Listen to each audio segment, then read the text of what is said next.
interested in the real story about the evolutionary origin of dogs. The American Kennel Club officially recognizes hundreds of wildly diverse breeds within a half dozen or so arbitrarily assigned groups, all under one species name, Canis lupus familiaris, because of their derivation from wolves. But not all dogs descend from wolves. The African wild dogs, which we now refer to as Lacan pictus, ought to be called Canis lacan if we were to adhere to phylogenetic rules consistently. Because these dogs are a different species of the same genus. Creationists will doubtless say, oh, but they're the same kind. But no, not quite. There's a lot more to the canine clan than most people are aware of. Apart from the several types of wolves, coyotes, jackals, and other lupine-looking things, we also have several other canines that are definitely dogs, but did not descend from wolves, and are each distinctly different species than the ones we keep as house pets. Today's lesson in phylogeny is how cladograms are constructed, and we're going to focus on the order Carnivora, which is represented in this collection of skulls. Dogs of all types have shown that morphology alone can sometimes fail us because there is often more diversity within a species than between species. For example, some of these skulls are from different genera or different families, but the most diverse skulls in this collection are all from the same species. That makes it a bit difficult to classify them by their physical traits alone. So instead we turn to their genome. By evaluating a large sample of DNA of different closely related species, it is possible to estimate monophyletic emergence and even mutation rates over time to determine when the divergence occurs. Domestic dogs emerged from wolves within the last 15,000 years or so, after wolves and coyotes diverged. But as you can see, the African lichen is far removed from any domestic dog. Breeders are able to produce change only within boundaries. Even those dogs are all members of a single biological species, which are chemically interfertile. No, they're not. Thus far, no one has been able to hybridize a lichen with any domestic pooch. The more distantly related they are, the more improbable that is, and these have grown too far apart from other canines. All modern dogs share a common ancestry with a more generalized basal karyotypic form, which we call foxes. In the 10 million years or so since, foxes have produced their own weird convergent varieties like the raccoon dog and the bush dog. And, well, this is what happens when you try to make a wolf out of a fox. But of course, these are only the canids we still have around today. The fossil record shows us many more, and I'm not just talking about extinct forms of wolves. The Boraphagines were an ancient genus of terrifying wargs from the Miocene, a sister clade of Caninae named for their massive carnassials, which enabled them to bite through bone the way we would bite through carrots. This group included some of the largest dogs that ever lived, like the appropriately named Epicyon.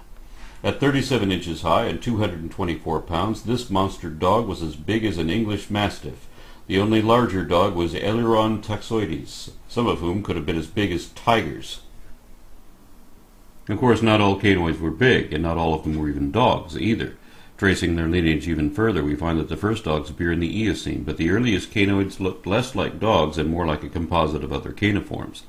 Hesperocyon, for example, the earliest known canid, obviously hasn't yet adapted the high-speed endurance running which made later dogs the super predators that they are. Modern canids can run so far and so fast with less energy expended because they're digigrade, running on their toes to provide a little extra spring. That's why their legs are shaped that way and why their thumbs have been reduced to vestigial dew claws. But Hesperocyon is a transitional form between sprinting on its toes and plodding on its whole foot like bears do.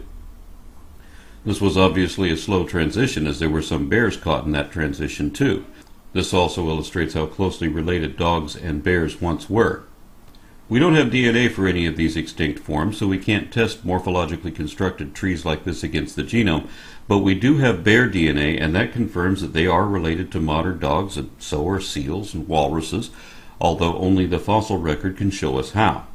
So going back even further, we find a chronological and morphological precedent to Hesperocyon, Cynodictis, a precanid and an undifferentiated dog bear, meaning that it has traits of both dogs and bears and is basal to both. In fact, if you trace the apparent evolution of bears the way we've just done with dogs, you'll come to this same animal. Here's where the fossil record reveals another whole line of ancient carnivores which most people know nothing about, amphicyonids, also known as bear dogs. Most of these would have looked more like wolverines than either bears or dogs. Xenodictus was rendered in CGI for the BBC production of Walking with Prehistoric Beasts, but the artists made a critical error. They made them digigrade, like dogs, but bear dogs were plantigrade, like bears, and weasels, seals, and all other caniforms. In fact, the largest of this group, Amphision, might have looked very much like a bear with a long tail. As a child, I knew that bears were related to dogs and what that meant. And I remember going to Griffith Observatory in Los Angeles, where we were told about the constellations Ursa Major and Ursa Minor, both of which are, curiously, bears with long tails. No one could explain why they were rendered that way, so I remember wondering if there were still some long-tailed bears around when the ancient Greeks were making up what they thought the constellations looked like.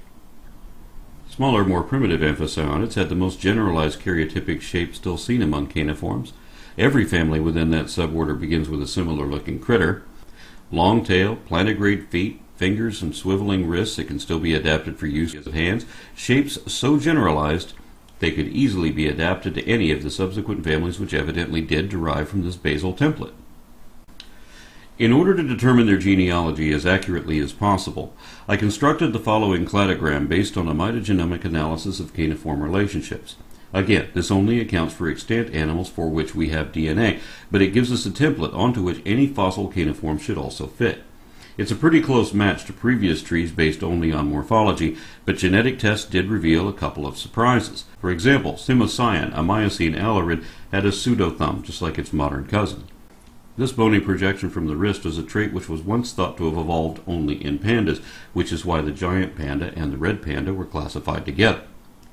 But now it seems this trait has emerged at the base of Arctoidea and was subsequently lost by most descendants, except for a couple of basal ursids like the spectacled bear and the giant panda, which turned out to be an early diverging bear. This trait is also retained or reinvented by ailurids, which turned out not to be pandas after all. Instead, they're considered living fossils, retaining some of the most primitive features of the earliest carnivores. If a caniform like Simocyan were to put on some weight and adapt its paws accordingly, it would look like the first bears, especially after losing its tail. If instead it takes to the water, it would look like an otter, then a sea lion, then eventually a seal. The fossil record reveals stages of that transition too. It could also drop to the ground and trade in dexterous hands for powerful scent glands, becoming a skunk or a weasel. Or if it remains arboreal, it could continue to use its hands as hands and be able to grasp and hold things like the most primitive mammals could. Of course, caniforms account for only one half of the carnivora family tree. In the next video,